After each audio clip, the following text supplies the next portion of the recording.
Selamat datang di Opini Masif, opini masyarakat progresif. Pada kali ini kita masih membahas tentang penolakan kebijakan pemerintah yang menaikkan harga bahan bakar minyak melalui gugatan warga negara atau citizen lawsuit.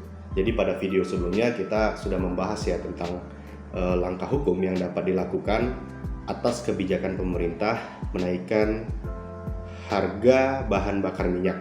Nah, di video ini kita akan membahas lebih lanjut terkait gugatan warga negara juga, yaitu terkait dengan manfaat dari atau kelebihan dari langkah hukum atau litigasi melalui gugatan warga negara untuk menolak kebijakan pemerintah tersebut. Nah, mungkin kawan-kawan masih terpaku pada satu aksi atau satu langkah dalam menolak kebijakan pemerintah yang dianggap tidak pro rakyat, yaitu dengan cara demonstrasi. Ya, aksi ini merupakan aksi yang konstitusional karena diatur di Undang-Undang Penyampaian Pendapat di Muka Umum. Nah, tapi kawan-kawan juga perlu pahami bahwa ya, yang kita perjuangkan adalah perubahan kebijakan sehingga kita bisa menggunakan berbagai macam cara yang konstitusional untuk merubah kebijakan tersebut. Nah, ini dalam hal advokasi ya kawan-kawan. Nah, kemarin dalam video sebelumnya itu udah dijelaskan terkait dengan gugatan warga negara yang merupakan salah satu langkah dalam menolak kebijakan pemerintah yang menaikkan harga bahan bakar minyak. Nah, apa saja kelebihannya? Pertanyaannya seperti itu. Nah, gini, kita perlu penjelasan dari pemerintah, khususnya presiden dan menteri itu ya, Nah, kemudian penyelenggara negara yang lain tuh seperti DPR maupun DPRD terkait dengan kebijakan kenaikan harga BBM ini. Nah, seperti itu. Nah, ketika kita melakukan gugatan warga negara terhadap presiden, kemudian menteri terkait, ketua DPR RI dan ketua DPRD provinsi setempat di mana kawan-kawan menggugat. Nah, itu kita minta kejelasan dari mereka secara tertulis. Jadi kita gugat mereka. Nah, pengadilan memiliki hak untuk memanggil mereka.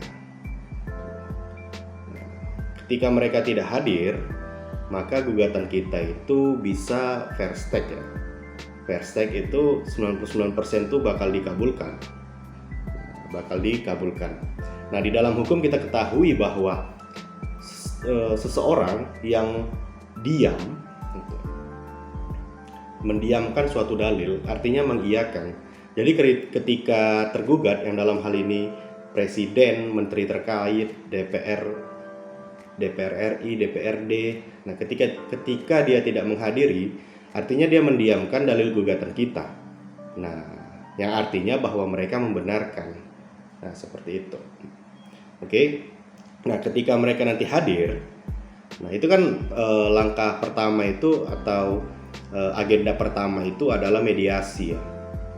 Kemungkinan mereka akan yang tergugat ini yaitu presiden, menteri, DPR RI, DPRD itu akan mengutus kuasanya, kemungkinan besar akan mengutus kuasanya, tapi tidak jadi masalah karena apa yang diucapkan atau apa yang ditulis oleh kuasanya itu merupakan ucapan dari yang memberi kuasa, yaitu si tergugatnya.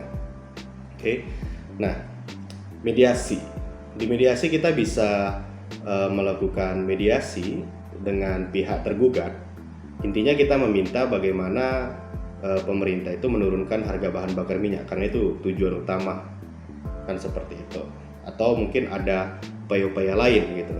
Misalnya bahan bakar minyak naik tapi UMR gitu atau UMK atau gaji itu dinaikkan sekian persen. Nah, itu bisa saja gitu. Jadi pemerintah itu harus membuat kebijakan seperti itu bisa aja. Nah, kemudian nanti kalau misalnya pun mediasi gagal, itu kan berlanjut tuh. Nah, itu berlanjut ke pembacaan gugatan ya. Nah, berlanjut ke pembacaan gugatan.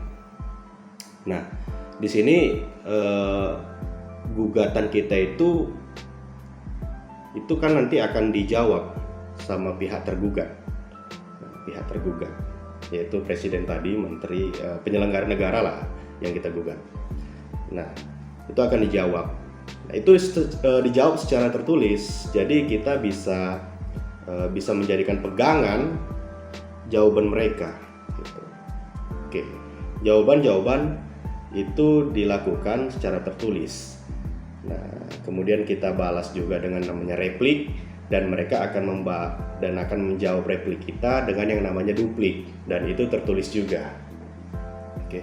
Nah, ini yang juga tidak kalah penting adalah ketika agenda pembuktian.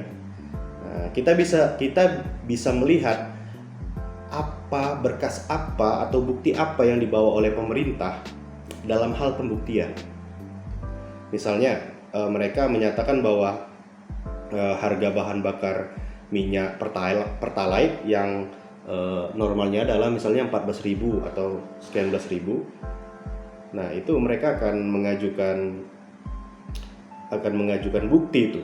Nah, kita bisa lihat sendiri tuh buktinya benar nggak tuh, karena kan sekarang kan ya hanya bicara aja seperti itu. Nah, kemudian DPR RI itu contoh, ketua DPR RI dia menyatakan bahwa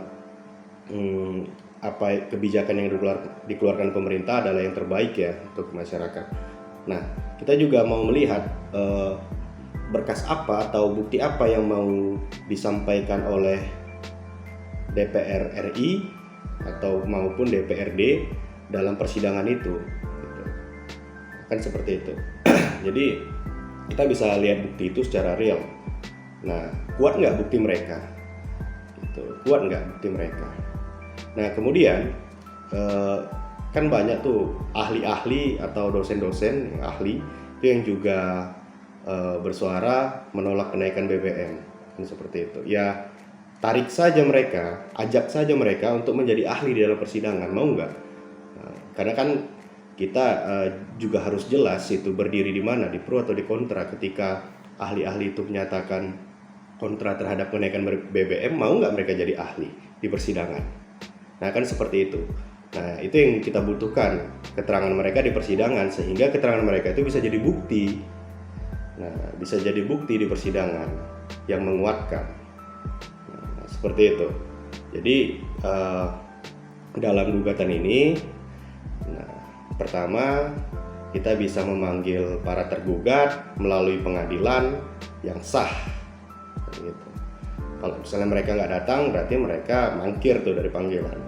Nah, kemudian kita bisa melihat jawaban-jawaban mereka secara tertulis, dan itu ditandatangani sama mereka atau kuasanya, kan gitu.